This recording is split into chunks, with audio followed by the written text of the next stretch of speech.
And then he said, don't wish it was easier, wish you were better. Don't wish for less problems, wish for more skills. I can't catch a break, guys. Yeah. Get them the fuck away from me. I can't be around those guys. People think, oh, well, cleaning your room, that's just a cliche. It's like, yeah, really, eh?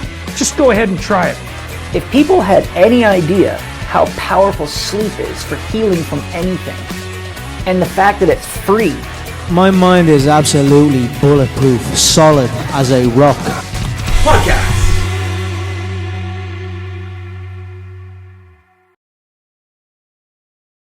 A couple of things we're going to be talking about today is, one, the importance of protein. A few questions that have come up in the gym. Creatine, the importance of micros or your micronutrients. We're going to be talking about carbs and their role in the body, and we're also going to touch on a little bit of fasting. Intermittent fasting is a very popular topic.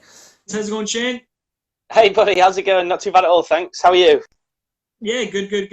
Good to see you. Yeah, you too. I've just put a cup of tea down somewhere and I'm just hunting for it. So I've absolutely no idea where I bloody left it. Yeah, here, found it. Yeah, I usually end up playing hide and seek throughout the week, my cup of tea, and losing. So, how are you? You all good? How's your morning been, Tim? Say that again, sorry? How's your morning been? I see you're getting into a good habit with a morning routine, getting your walk in, all that kind of stuff.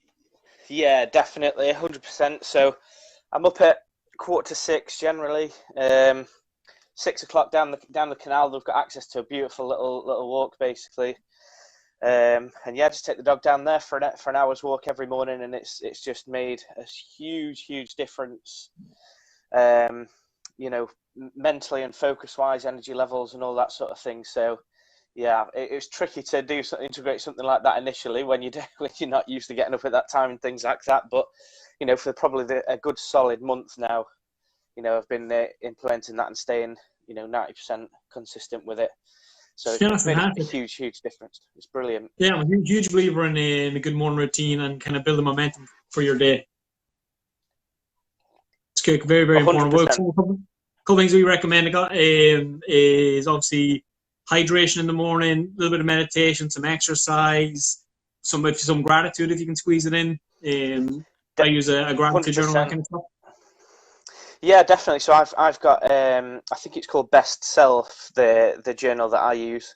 I do the exact same thing, and literally as part of every single day on that sheet, it's obviously you've got your calendar or diary or whatever you want to call it, and you can just block out the times that you're going to spend on X, Y, and Z. Little notes section, and then it says what are you I'm sure it says what are you grateful for, or something along those lines in the morning. And, if it sounds, it almost sounds like cheesy or something, doesn't it? Yeah, it sounds cheesy or super cringe. I'll give the guys here a look at mine. If anybody's interested, I can post a link below. This kind of basically what it looks like. Again, a super useful habit. Gratitude, I find, is such an important thing. Again, just for general happiness, and just realizing that no matter how bad your day is, that we are the 1%. Even if you're one of the poorest people in Ireland or England, you're still in the 1%, and we still have so much to be grateful for. So just kind of condition yourself to look for the positive things rather than that's easy to be absorbed by the negative things. This is kind of what my gratitude journal looks like.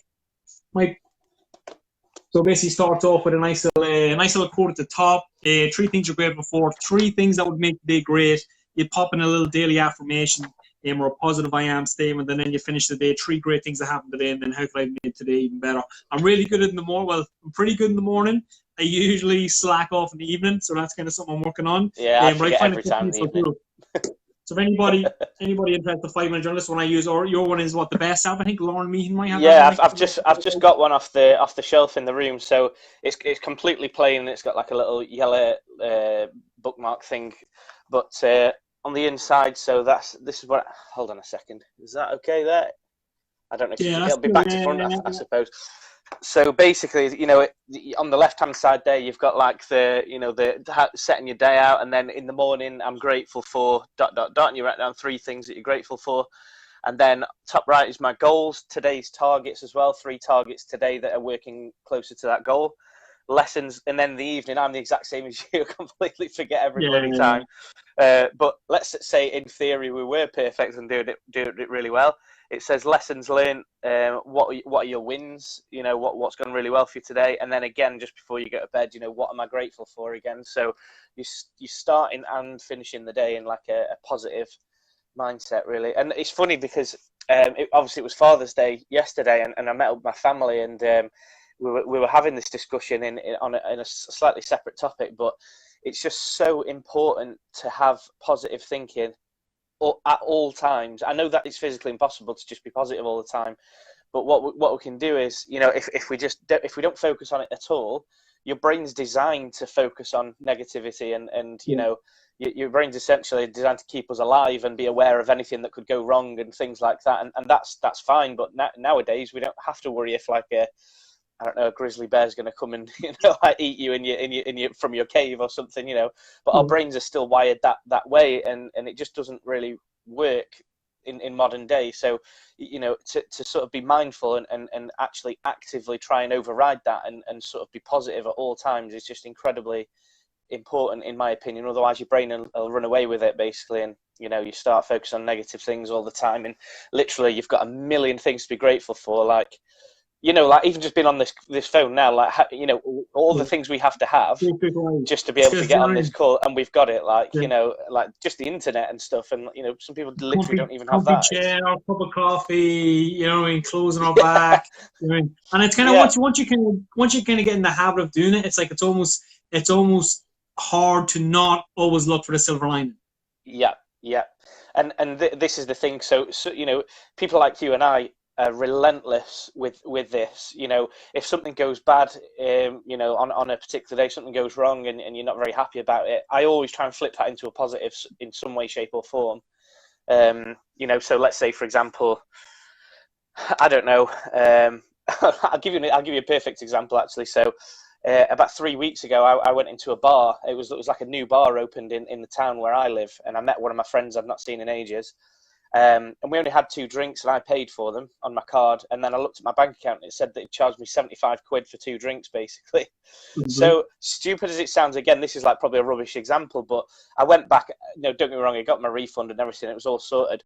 But the thing is, because that happened, it will never happen to me again, because I check every single time now when I put my thing on the contactless thing. So from this point onwards, it's a good thing that happened. Exactly. What's the lesson you've learned from that, and what you're going to do different going forward to make sure it doesn't happen again? And that's it. You know, again, like I said, probably a bit of a shoddy example, but you understand the principle that, you know, that's attached to that, I suppose. Yeah, no, 100%. Even for myself, like another example of my life would be like, because obviously my story is like, at one point I was 50 pounds overweight, kind of lost all the weight, got in the back in the box and all that kind of stuff.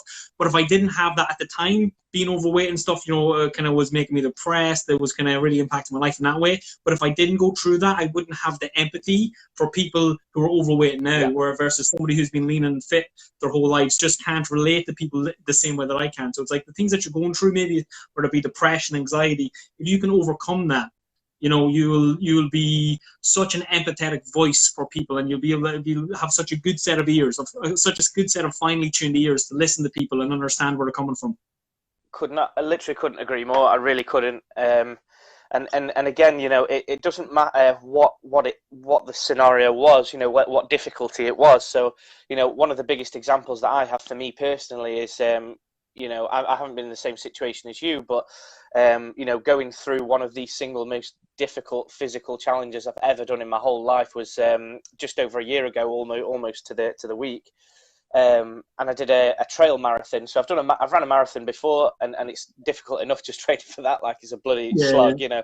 But this was because I'd already done a marathon. I thought, how do I do something that's even more difficult than that? So I did a trail marathon, which is essentially in the Peak District, and literally it's mountains the whole way, like literally like 45-degree, then and down like shale, like footpaths and stuff.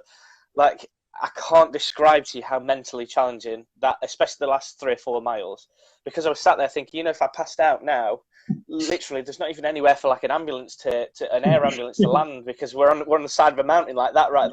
All these thoughts are going through my head.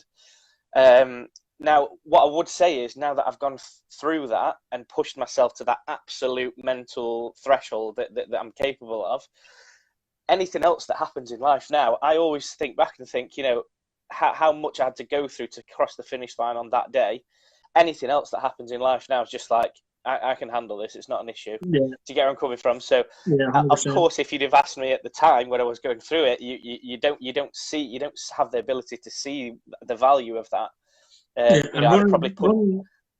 Running, in my opinion, is probably one of the best ways to develop mental toughness. Yeah. Because as soon as you leave the door, it's like running is not easy. It's like people always ask, like, when does it get easy? It's like it doesn't. It never gets easy because you just start running faster.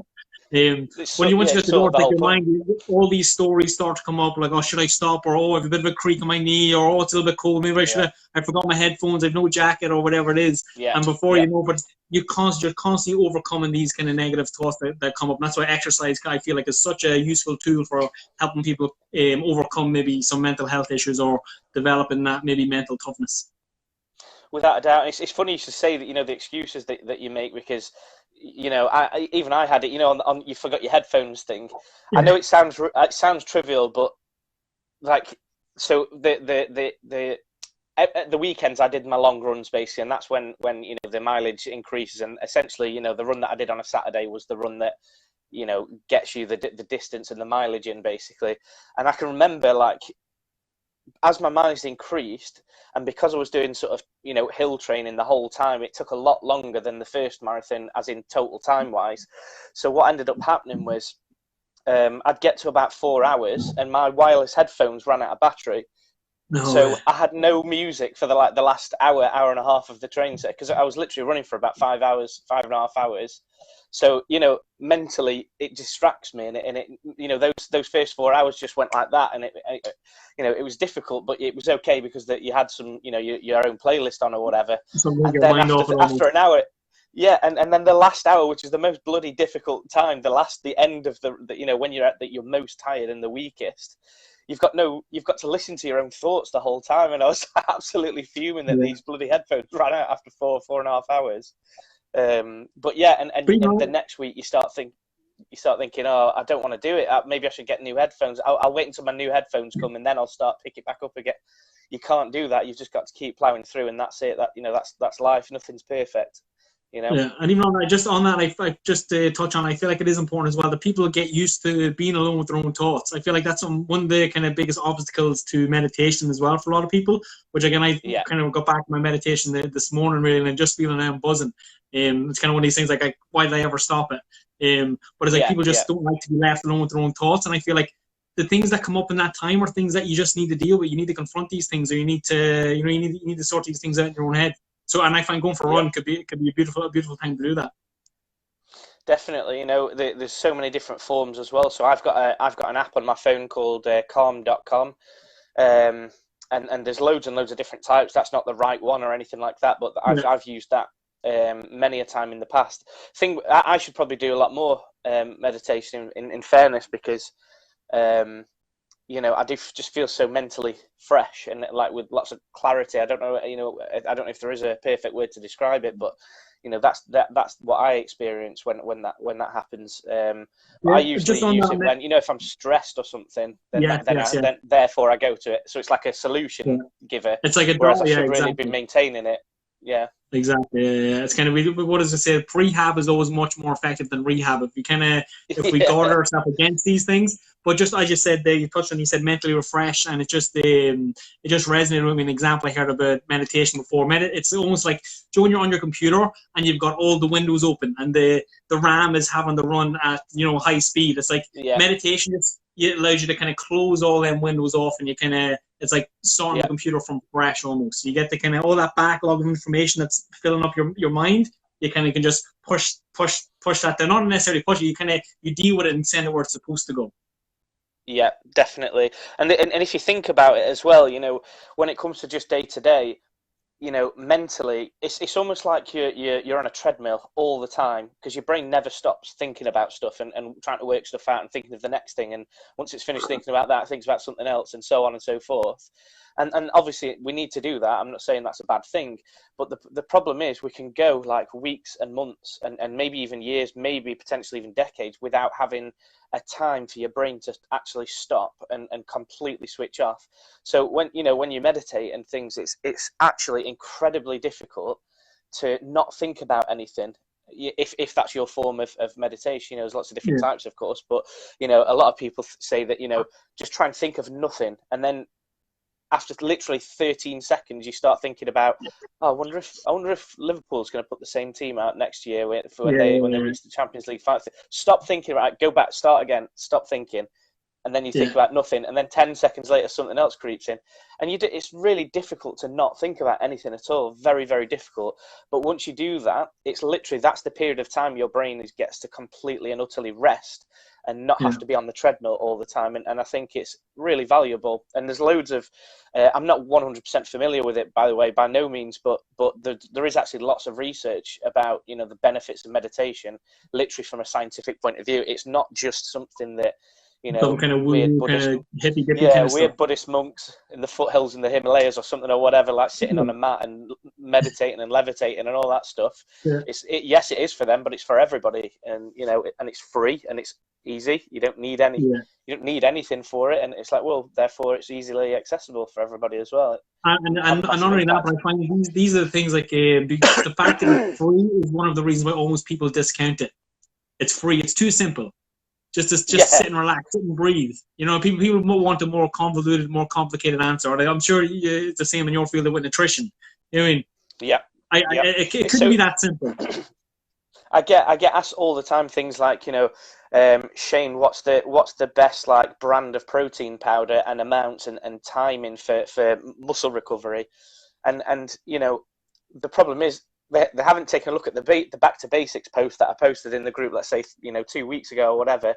Said, here's how you work out the correct amount of protein. And we say, brilliant. So just before I answer that question, how much protein are you consuming right now? And they're like, I don't know. So, okay, so do you know your targets? Have you taken a look at the post?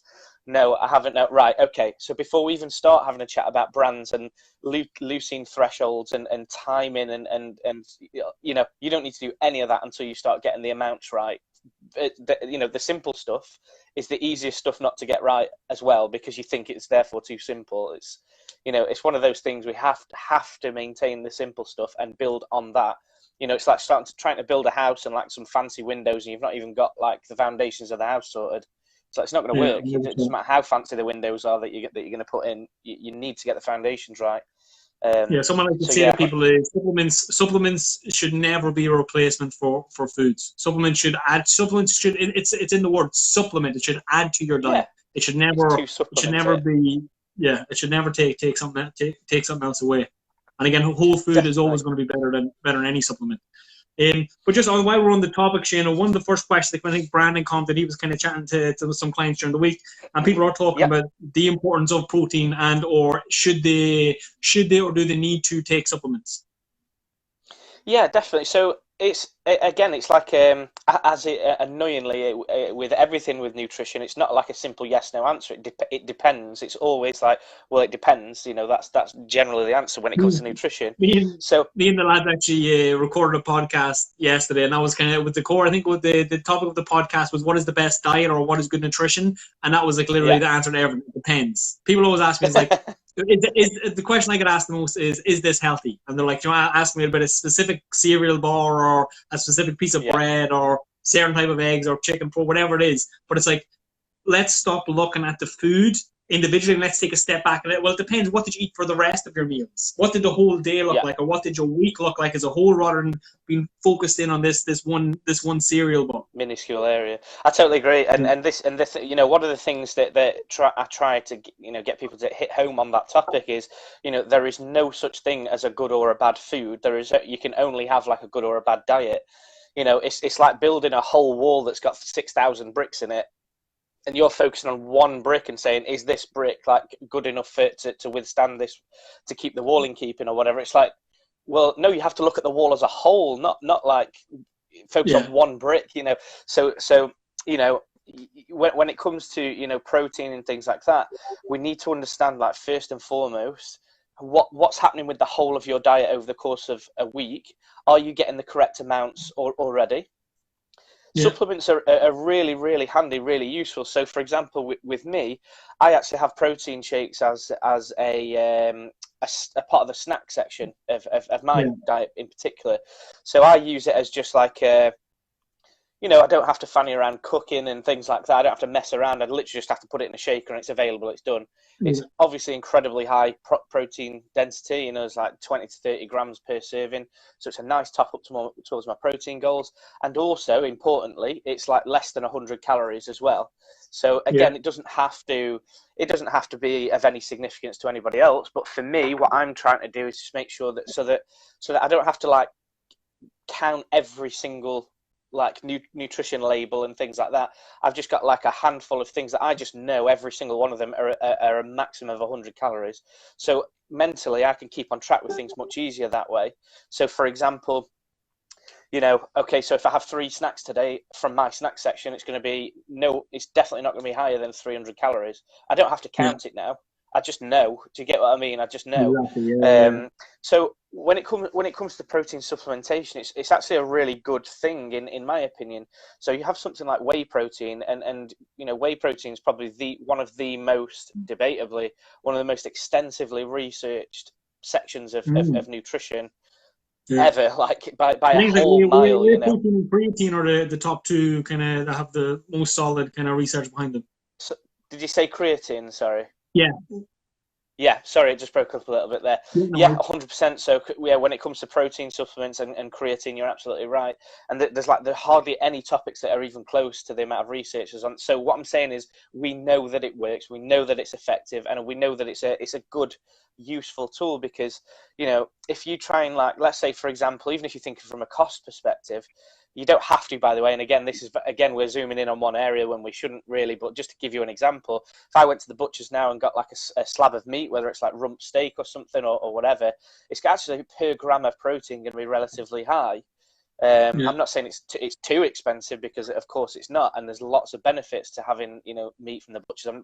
Just to clarify, I'm not saying don't do this, but I'm just saying, you know, if you compare that to something like whey protein, and it might be like 40 pence a serving or something like that. So, you know, actually, if you're struggling to hit your protein goals, you know, you might not want to add in all these like you know, more expensive ingredients. You may not want to do that. You may want to literally just get a tub of protein that's got X amount of servings in it, and it's literally 40 pence a serving to get that protein topped up. So happy days. And it's just super easy as well to integrate into your day-to-day. So, you know, if you are at work or something, you know, I dare say the boss would be pretty unhappy with you getting the George Foreman out in the middle of the office, you know, and start grilling some rump steak. You know, that's probably going to annoy a few people. But having said that, you know, if you've got a little protein shaker in your bag, then happy days. You know, you literally just add water and you can carry it. It's not a problem.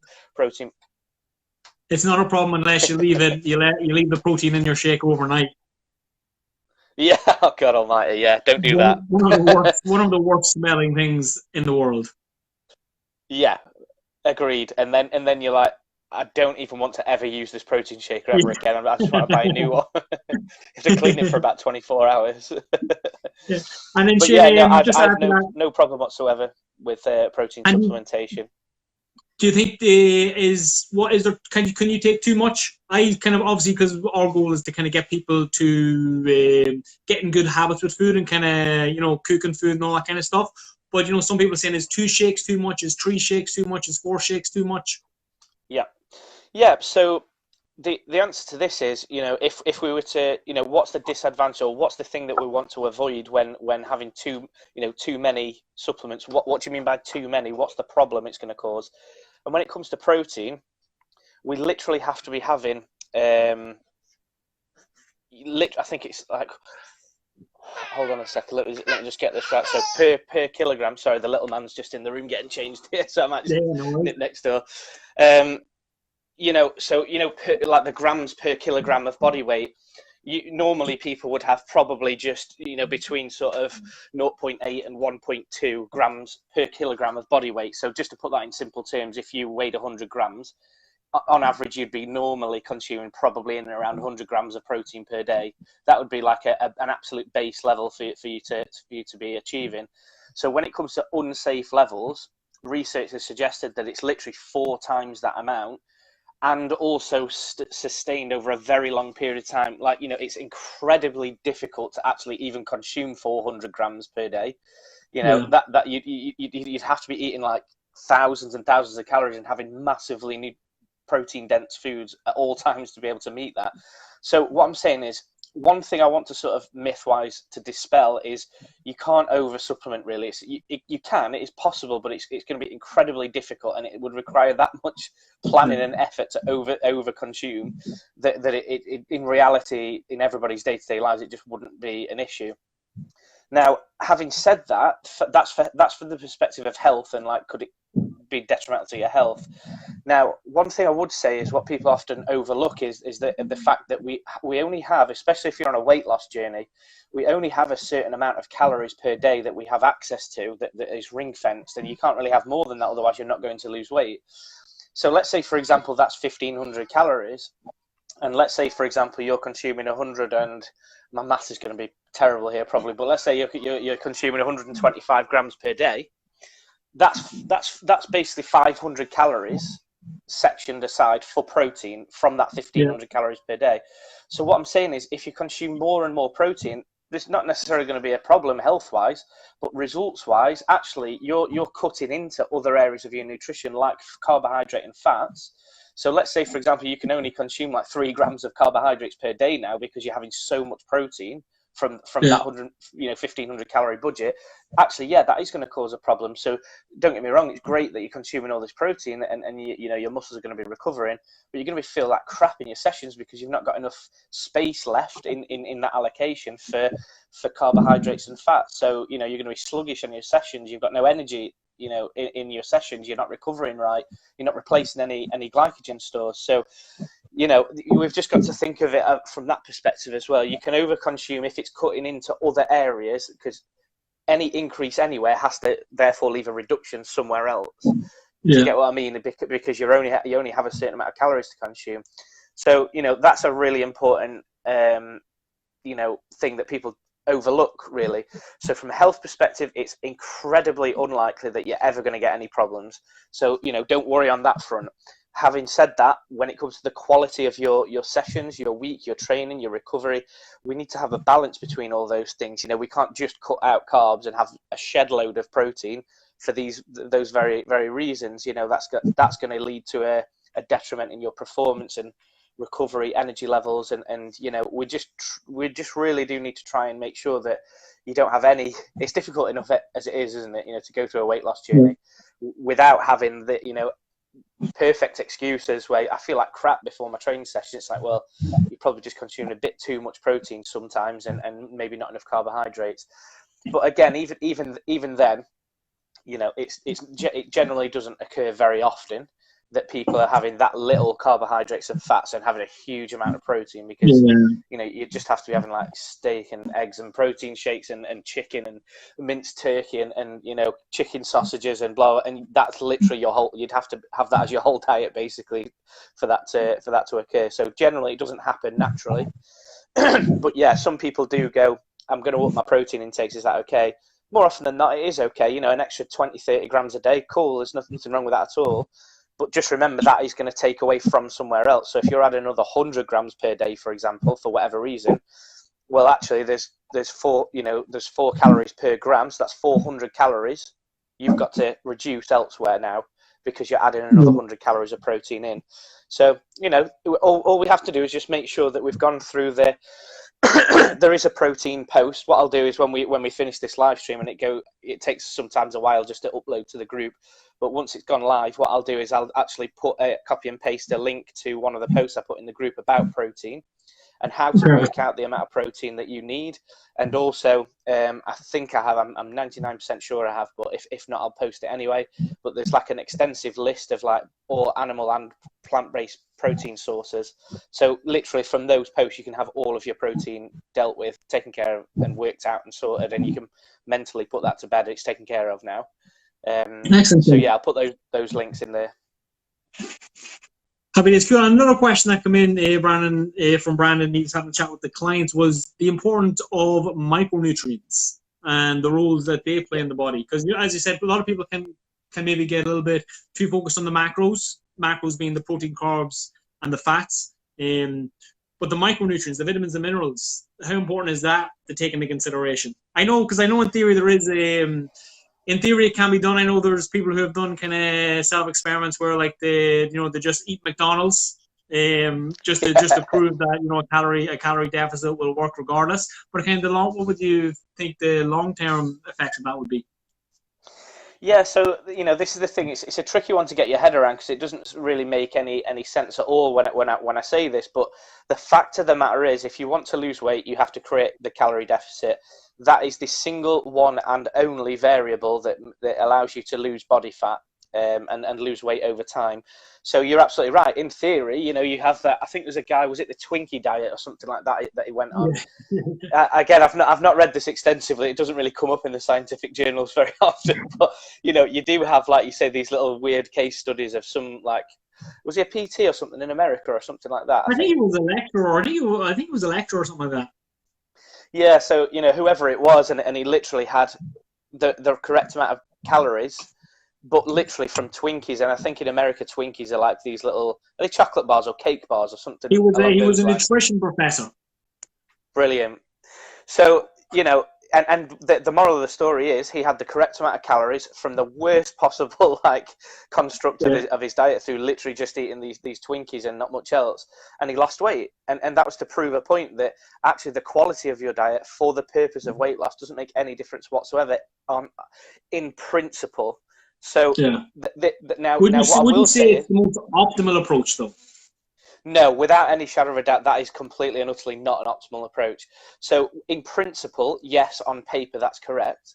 But in reality, he's probably going to feel hungry all the time having Twinkies because what he's going to eat it, that it's going to get digested in about 15, 20 minutes and his stomach's completely empty again. So if you think about the reality of having to go through that, you're so likely to overconsume because not only do they taste incredible, but at the same time, it's so like devoid of any sort of nutrition whatsoever that you're going to feel hungry all the time. And by the way, your blood sugar levels are going to be going like this all day, up, down, up, down, up, down. You're going to feel like absolute crap. It's as simple as that. So yes, in principle, that's true with weight management, but in practice, the actual living reality, we need to make sure that the micronutrients are taken care of because generally speaking, weight management journeys last a long time. I put a post up that had a lot of interaction recently over the weekend, and it was just simply, I just put up, you can't reverse 20 years worth of weight gain in 6 weeks. Please focus on, I think it was consistency and over a long period of time. That's one of the biggest factors. So anybody that's got weight to lose, unless you're getting shredded for a competition, you've only got a few kilograms or something to lose to really bring out that six pack. That's not what everybody's got right now. The main focus for a lot of people is to be, it could be you've brought up 3 kids and it's time to have a bit of me time now, but during that period you've not thought about yourself at all. You're maybe 4 stone overweight and it's time to start working on reversing that. That's not going to go in 6 weeks. So because it's therefore a longer period of time, if you're not getting your diet right micronutrient wise, that's going to have some significant health impacts at some point.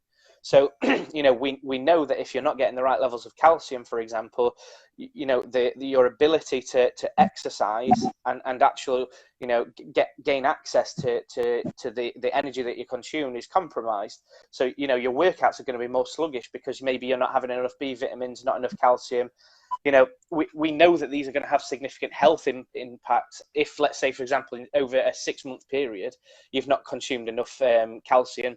You could have lower bone density, for example, and it'd be at higher risk for osteoporosis and things like hairline fractures. If you're jumping around, throwing weights around and stuff like that, and jumping up and down off of boxes and doing plyometrics, for example. Yeah, the bloody burpees. I absolutely hate that word. I feel so sorry for any client that's got to go through burpees. Hate them. But anyway. Burpees are a staple.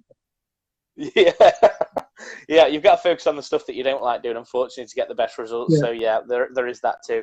But yeah, so again, I'm only using a basic example there and focusing on one micronutrient. But you know, it's so important. And by the way, in my opinion, the micronutrient section, when you get that right, that's the section that makes you feel incredible day to day, because you know, if we're getting the right levels of vitamin C, vitamin A, vitamin D, vitamin E, vitamin K, and like having really high quality fiber intakes, so your digestive system's working really well.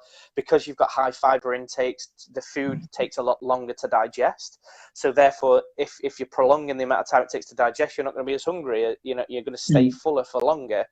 So it's not, you know, it really does all interlink into weight loss. So my PhD research is within the area of plant-based diets. And what tends to happen is you can use a vegan diet, for example, as a prescription for certain health conditions. So it's nothing to do with weight loss, but for health conditions, you can prescribe a vegan diet, and it helps people solve various different medical problems. Now, one of the byproducts of that is people tend to lose across the board a lot of weight when they go on to from an omnivorous, like normal standard diet, to a vegan diet and transition across to a vegan diet, for example. They lose a lot of weight, and it's not because veganism is some sort of bloody magical thing. You know, it's all explainable by science. Because me and the boys were talking yesterday, sorry to cut across you, Shane, about the pizza and chip vegans. Yeah.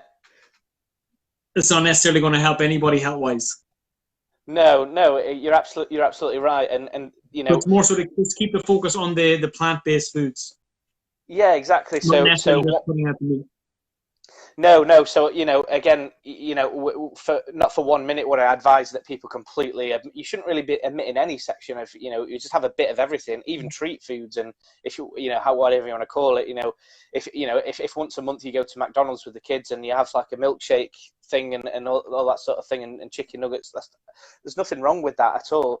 The problem is the frequency. Is that forming like 5% or less of your diet? Then good to go. That's absolutely fine. If it's forming 50% of your diet, we've got serious problems, and that's going to lead to, you know, health problems. And just think like you have a budget to spend at all times on food. So like we said earlier, let's say 1,500 calories. Every calorie that you spend on food and select like what you're eating, you can choose to spend that on nutrient dense foods or non-nutrient dense foods, like for example McDonald's. Generally, McDonald's is like I don't know if you feel this, but I was absolutely shocked. I had a double cheeseburger about 3 weeks ago. Like I go to McDonald's about 3 times a year or something like that. And this was one of my occasions that I went, and I had a double cheeseburger, and it said on the wrapper it was something ridiculous, like 800 calories or something, or 700. And I'm thinking, like, for a double cheeseburger, like I could have 3 of those. Because they're so small and not filling, and I was like, that's staggering. Like how can that be? But anyway, you know, and this shows, you know, there's foods that you know are easily accessible, and fast foods completely devoid of any nutrition. It's going to cause you problems. You're spending those calories on stuff that hasn't got any micronutrients attached to it, when you could have spent it on, I mean, 700 calories. Because I'm a little bit of a nutri wizard, like I could like cook up some soup, and like you could have a whole bucket of the soup to get to 700 calories. So there's so much more food, because the you know, nutrition energy density is much lower per gram, so you can have way more. And you know, you just think about the quality of your foods much more. It actually helps you a lot when it comes to weight management too. So the micronutrients are essential. It's not like a, you know, oh, I don't really like fruit and veg. It's like, I'm sorry, but you can't not like fruit and veg. You can't. Yeah. You know, you'll have health problems if you just don't have any. It's as simple as that, you know. What I would say to people as well that struggle with eating their fruit and vegetables, and usually it's a vegetable issue, because fruit is quite tasty in itself. You see people way more common, they don't like vegetables than fruit. But I think the problem is, I think people were given, maybe when they were a child, they were given boiled broccoli, and all of a sudden they don't like broccoli. But it's like, if you take boiled broccoli, or you take, say, you know, pan roasted broccoli with a bit of garlic, bit of salt, bit of pepper, it's completely different dish. So what I would say to people is, before you discount vegetables altogether, maybe look at upgrading your cooking skills. Yeah, well, 100%. You know, you can taste. Again, I don't know if we've ever had this discussion, or I've ever opened up about this on a video like this, but I know I'm a nutritionist, right? And it's probably going to be really weird for me to say this, but there's so many vegetables and particularly different textures and things that I really don't like because I'm a human being. I've had an upbringing and I've had that exact same thing. Mum saying you're not allowed to leave the bloody table until you've had your like 16 hours steamed, like, I don't know, broccoli or whatever. And it's just like, it induces like fear and like physical anxiety when you even think about having to eat that rubbish. Oh, it's disgusting. But what I'm saying is, now that I've sort of got into nutrition, you sort of a lot more, of course. But this is the thing especially when it comes to cooking. So if there's loads and loads of veg that I don't like, I figure out a way of saying, Shane, that's not good enough. You're going to have to figure out a way of you being okay with this and consuming them regularly. So, for example, when I have spaghetti bolognese, I'll like grate up a courgette. I hate courgette. I absolutely hate it. I really do. But you grate it up, and it almost like it almost dissolves into the sauce. So you have spaghetti bolognese with grated courgette and grated carrots and things like that in that. And by the way, this is another good tip for how to get the kids like eating a lot more fruit and veg and 5 a day without them even knowing. So I've got to treat myself like a kid, basically, and grate all these things into sauces. And one of my favourite things is to make a curry. Curries are just absolutely brilliant for getting the micronutrients in there and the veg. Even just off the top of your head, straight away you're going to have garlic in there. You're going to have onions. You're going to have we like love spicy food, so we have probably a couple of chilies in there as well, chopped up. We could have peppers in there. You could have like mange too and things, like if it's like a Thai curry. There's so many different variables curry wise that you can. It's so easy to get like 3 of your 5 a day in one meal. And so that's one of the tricks that I use to like override my childish brain that doesn't like all these foods. I figure out a way of like shoehorning all these nutrient dense foods into my intakes, whether I like it or not, and it tastes incredible. Problem solved. Yeah, no, that's fantastic, Shane. There's Brandon giving us a little love. Brandon, be kind of similar to yourself in terms of he wouldn't have been a huge vegetable eater, especially growing up as a kid. He kind of would have been a beans and chip kind of kid. But now, as he's grown up again, it's with a true an interest in cooking. He cooks like a banging kind of spaghetti bolognese, and it's kind of like just utilizing the flavors of the other foods, maybe to mask the flavor of the things that you don't like. But it's really important to include them. Just on that, just if anybody's watching, if you have any questions, guys, feel free to just leave a comment below. Myself and Shane, if you don't have time to get back in this, we'll get back to you later. What do you think about supplementation of, like, say for example, like a multivitamin? What is the research on that? Do you know? Yeah, so that's a really good bioavailability of the nutrients. Yeah, definitely. So this is the thing, right? So we just need to, again, it goes back to that annoying thing. It depends. If you're somebody who is, very, very much struggling to get a nutrient dense diet, and what I mean by that is plenty of fruit and veg, essentially, full of vitamins and minerals and fiber and things like that.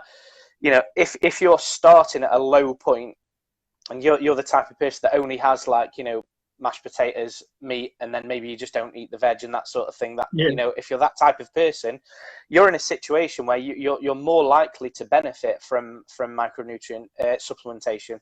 So if you have like multivitamins, that's not necessarily the worst thing in the world to advise, to be fair. And especially also when you're going through a weight management journey, what happens is, of course, you generally have a lower calorie intake than what you would if you weren't aiming to lose weight. Lower calories means you've got less of a budget to spend on nutrient-dense foods.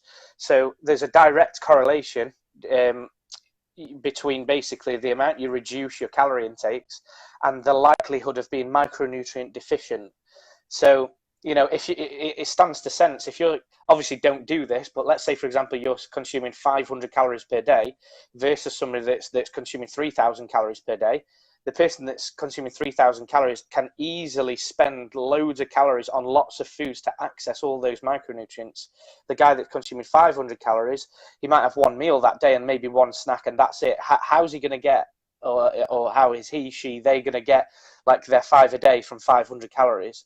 Or 6 or 7 a day, that's an absolute bare minimum we should be striving to achieve. So somebody that's, if you're having lower calorie intakes and you're struggling to get your 5 a day in, micronutrient supplementation can actually be a really good thing. It's like the lesser of the two evils. But the ideal, the best way forward is to make sure that we plan out our nutrition every single week and make sure that every single calorie we do spend, even though it is a bit more restricted because we're trying to lose weight, for example, every calorie we do spend needs to be spent on veg as a priority. So the order of priority for me would be get your protein sorted first, because that's going to help you so much with recovery, with muscular growth, with feeling fuller for longer. Protein generally has a very high satiety index, which just means you feel full, and you also feel fuller for longer if you get the protein levels right. It also has a high thermal effect of food, meaning exactly, yes. So can be very helpful with weight loss. I think the study said up to 30% of the calories are used in digestion. Up to 30. You're absolutely right. So protein's very difficult to digest. Basically, it's not difficult. We can digest it. It's not a problem. But the process in which it needs to go through to become digested is different to something like if you had like a slice of bread, for example. It's very easy to just some digestive enzymes break that down very, very quickly, very easily, whereas protein's a very different thing, so it takes a lot longer to digest. It needs to be processed more within your body throughout the digesting process. Therefore, a lot of the energy is released through heat, through that process of digestion. So if you're spending like 100 calories on protein, you may only be consuming 70 of those calories for every 100 calories is what we're trying to say. So yeah, it's very, very useful. So you get the protein right, you're going to feel fuller for longer. A good chunk of those protein calories are going to be flying off into Narnia somewhere else, like being used up as heat energy, during that digestion process. Then step 2, every single meal, this is literally what I do, salt the protein first, get the protein levels right, and then get your 5 a day section in there straight away. Forget about carbs, forget about fats, you get your 5 a day into every single meal. So it doesn't matter what it is, even if it's just like, I don't want to have anything chefy or fancy, I'll have like a sandwich or something. Brilliant. Can we get some grated carrot and grated courgette and things like that on there? Could we have some homemade salsa or something like that to spice it up a little bit? Can we have like a squeeze of lime? Could we have a little bit more sweet corn if it's like a tuna sweet corn sandwich? Could I chop jalapenos in it as well, which sounds a bit weird, but it is actually a really nice combination if you like spicy stuff. So I'll have so straight away I'm having quite a lot of my 5 a day, even though it's a sandwich. Whereas if you don't plan it and you don't think about the order of the importance of those nutritional areas, you'll end up just going and making a sandwich. There'll be no 5 a day in it. It'll just be tuna mayo or something because you've not thought about it. You're not. Do you get where I'm coming from? So yeah, when it comes to micronutrients, it depends. It depends. If you're already having like 6 portions of fruit and veg per day, for example, 7, 8 or something, you're just going to be basically creating expensive urine because your body consumes a certain amount, and the better word would be utilizes a certain amount of the water soluble vitamins. So something like vitamin C, it only absorbs a certain amount, and then you basically wee out the rest to put it in a non-glamorous way, but that is the reality. So you are literally creating expensive urine. It's pointless. You don't need it because you need to get your diet right first, and we use this as to supplement if we need to. So some people may need to, some people may not need to. So that we just need to assess roughly the quality of your diet as it is, to then decide whether it's going to be a good thing to supplement. Because it's pointless if your diet's exactly tip top and where it needs to be already. So for that reason, it would be a no. Don't have any supplements. Whereas the other guy that I was, used as an example earlier on, that's having like smiley faces and mashed potato and sausages every day, and there's nothing wrong with that, but there's no micronutrients in there. There's just nothing. Somebody like that would definitely benefit from it. Does that all make sense? Very much. And just to put that in perspective, people. So when we talk about 5 a day, basically what you're looking for is we're talking about 5 portions a day, and the best way to do it is say like a cup, a hand-sized portion. So like cup your hand, and that's kind of 5 hand-sized portions of vegetables is kind of what you're aiming for every day. Yeah, without a doubt. And again, it's super annoying with nutrition because it's like that's a really good broad way to look at it, and that's probably correct 70 to 80% of the time. But there are other things like, to have like your quota of chilies or something, you wouldn't have a handful of chilies to meet Yeah, that. yeah. There's other stuff that doesn't fall into that. But at the same time, generally speaking, I think it's 75 or 80 grams of whatever portion it is on the NHS website. So, that would look like, I don't know, 13 cherries or something, or one apple, Yeah. or one banana, or whatever, or like. But again, there's every now and again there's like garlic and chili and things, and there's not really any consensus on that. I'll just count, if I have a chili, I'll just count that as one of my 5 a day, because it's incredibly nutrient dense anyway. So don't freak out about it. It's like, oh, I only had like 79 grams. That doesn't count. Like, no, don't worry And about that. just keep going with that one, Shane. What would you recommend as your, say, like your top 3 or top 5 kind of most nutrient dense vegetables? That's a really good question. So I think that if I'm just trying to figure out a way of how to use a scientific way of answering that. Probably, so I would take a look at, firstly, at there's research been done on areas called. Actually, I put a post up about this in the group. There's areas in the world that are called blue zones, and they're generally places where their diet is ridiculously nutrient dense and ridiculously good, whatever that looks like in that part of the world. Therefore, as a result of that, and lots of other factors like their lifestyle and keeping fit and healthy well into elderly life, And social. they live to, and other things like mental health and how their community, they have like people around them all the time to help with things. And so, it's not just nutrition, definitely not, but nutrition is a big impact on that. And there's like pockets of the world where there's a much higher proportion of people that live to over 100 years old. So there's been research that's taken a look into that. And I actually did quite a lot of research into the Mediterranean diet. And that's one of the, again, what is the best diet doesn't really exist. Like the best diet is whatever you're going to be best with and get the most nutrients out of that. That's pretty much it. Having said that, we do know that, there's areas of the world that you think, how can you include wine every single day and that be a good diet? Like how is that possible? The reality is that they grow, that it's like locally sourced wine that's produced not en masse, it's produced in a local way. So therefore the antioxidant properties of that wine is actually very, very high, and it's like 3 or 4 times higher than the wine that we would get on like a shelf in Sainsbury's or something. Do you get what I mean? So even just like that, and by the way, we're not talking a bottle of wine a day here. That's going to have obviously adverse effects. Yeah, I'm talking a small glass, so 125 ml. But they'll have that in, as part of their, with their spaghetti bolognese or something, or with their grilled fish or salmon or something like that, or whatever. So one of the other areas is, that it's high in fiber, very, very important fiber. It's also high in antioxidants as well, and also high in dietary nitrates, which again, it's a bit, I'll not go into it too much because it is a bit boring, but basically when you have like higher nitrate content, we have a lot lower risk for cardiovascular disease and anything that's sort of linked within that area. It comes under the umbrella of cardiovascular risk.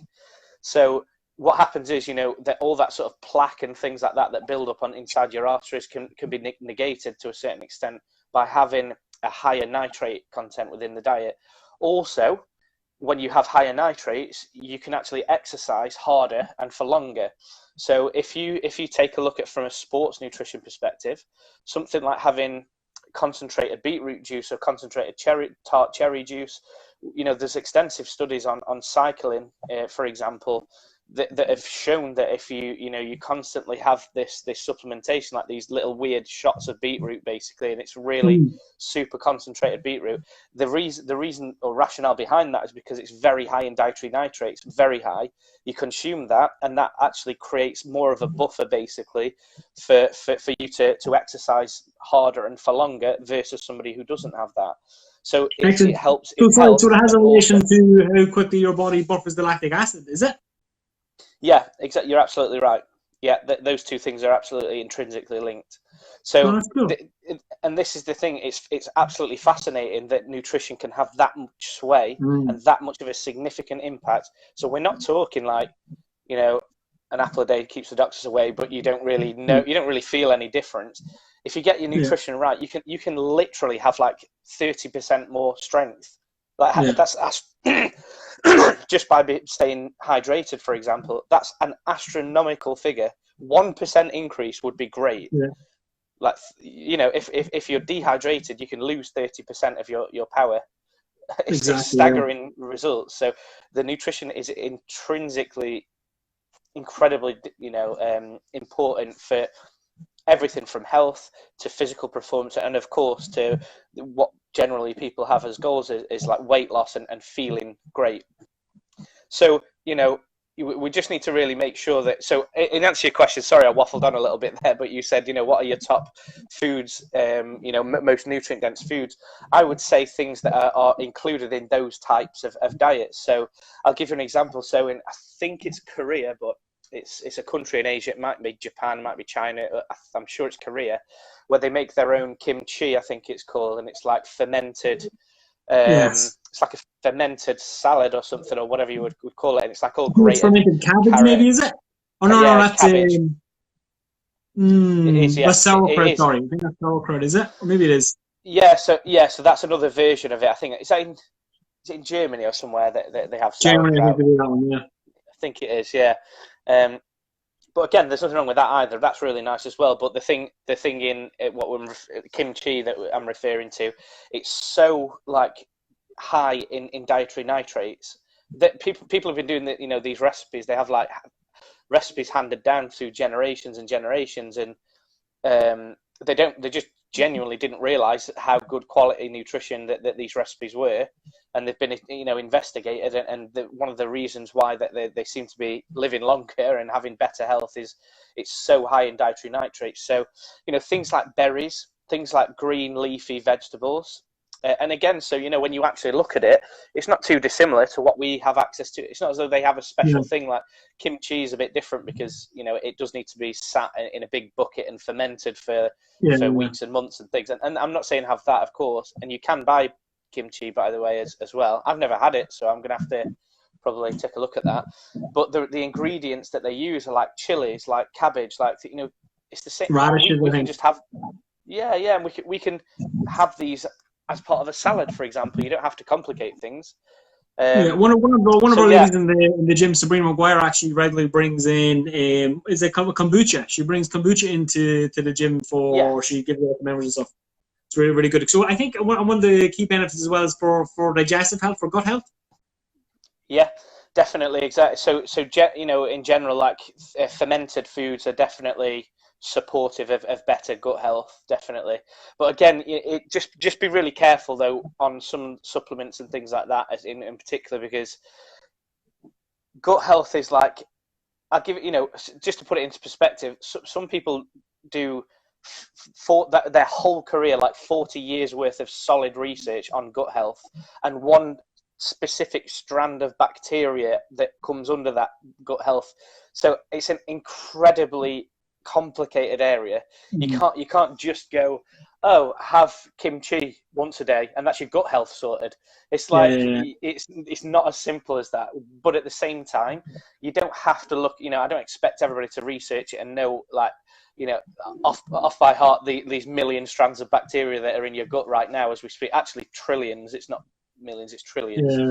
So I don't for 1 minute expect everybody to rehearse that and know every strand and things like that, but you don't need to. Again, this is all covered when you get your nutrition planned out and stay consistent with it. So it might seem a bit repetitive sometimes. You know, I'll put posts in the group and say consistency is absolutely king, and then every Saturday or Sunday we might put a post in like a topic about planning, for example. It's not me being like a boring nagging mum or dad to say tidy your room or something. It is a genuinely massively important thing for all these reasons. So we've spent all this time on this live stream now, and all of this, every last bit, from protein to nutrient density to weight loss to all of this and more, can be solved by you sectioning aside 20 minutes on a Sunday to plan out your next 7 days, like your next 168 hours. Like that's a big, worthwhile trade-off. That 20 minutes can transform your whole week. All these gut health, everything will be solved by doing that. I was talking to the boys yesterday, and what we were saying was people who don't have a plan for their food, basically what they're doing is they're sending themselves out into the world, and they allow their emotions to dictate what to eat. You know, if I'm happy, I eat this. If I'm sad, I eat this. If I'm celebrating, I'm eating this. If I'm hungry, I'm eating this. So kind of you're constantly pulled in all these different directions, because we're humans, we're emotional beings. But just having a plan can just kind of guard you against kind of being so kind of wishy-washy with your nutrition. Absolutely, 100%, and I've written about this extensively on numerous occasions, and it's absolutely right. There's two different ways that we can, base our food decisions. There's goal-based decisions and emotion-based decisions. Like, I'm a little bit peckish now, so when we come off of this live stream, I'm going to go have some lunch. If I just go based on a rumbling stomach, of course I'm going to go around the corner and have a sausage, bacon, and egg sandwich. Like, of course you are. Your stomach's rumbling. You think, oh, what's really tasty? I'm just going to go for that. Whereas I've already planned my nutrition out, so I know that we're going to go in and I'm going to have some grilled salmon with some like sweet chili, lime, and like sauce and things like that on it, and some beautiful veg with it as well, and some couscous. Like, fantastic. I've planned that out. It's nothing to do with how I feel. It's how you feel is irrelevant to your goals. But if you don't plan, it's 100% relevant, because that's the only method you're using to make your decisions, emotion-based ones. A rumbling stomach is not a comfortable thing to do. So yes, of course, you're going to order a pizza on a Friday night based on your stomach rumbling. Whereas if you plan it yourself, you can make your own pizza for a third of the calories, twice the amount of protein, twice the nutrition density, and it still tastes incredible. And you've saved yourself 40 quid. Exactly. Do you know what I mean? Thanks so much, Shane. Cool. I feel like we should wrap it up here. I appreciate you taking the time to come on. Hopefully we can do it again in the not too distant future. Yeah, definitely. I think it'll be a really good thing to jump on, at least every few weeks, and we just have a really good chat about different topics. And I think that, it just allows another way of people to interact and have a chat, and we'll get more and more used to it, so that when people know that it's up and coming, and it's like, oh, I can nip on my dinner break or whatever and jump onto that live stream and ask a quick question, and maybe you could share what you're having for lunch today, and like we can sort of analyze it or something, or there's so much we can do. And I think if we do this a little bit more regular, I think it's going to help everybody a lot more, definitely. It was amazing. So, guys, if anybody has any questions that you maybe like us to cover in the next one, just leave them below. And as I said, we'll cover them in the next video, but we'll also get back to you during the week with some answers. Again, the key thing to take away from this is, again, just have a plan, be consistent, be patient, don't overcomplicate it.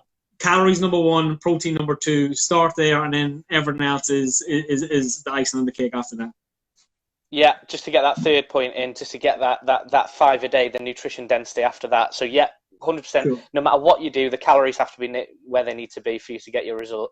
After that, protein. After that, 5 a day, and then whatever you've got remaining after you've ticked those 3 boxes, you can pretty much have whatever you want, carbohydrates and fat-wise. It doesn't make any statistical difference from there's actually been research on that topic as well. Is like a high carb diet more effective than a high fat diet and things like that, and it just makes no difference whatsoever, basically, providing you get the calories, protein, and 5 a day correct first. Doesn't matter what happens after that. So those 3 things, definitely focus on those, and then as you quite rightly said, everything takes care of itself from that point onwards. Excellent, Shane. Well, thanks a million for coming on, and thanks everybody who was watching, and we'll see you in the next one. Brilliant. Happy day. It's been an absolute pleasure. And of course, like, anybody needs anything at all, just tag me in a post in the group. I'm only a message away. And obviously, you don't have to be on the live stream. You can literally speak to me anytime, any day as well. So hopefully you found it valuable, and we'll look forward to the next one. Appreciate it, Shane. Have a great week. You're very welcome. Take care, buddy.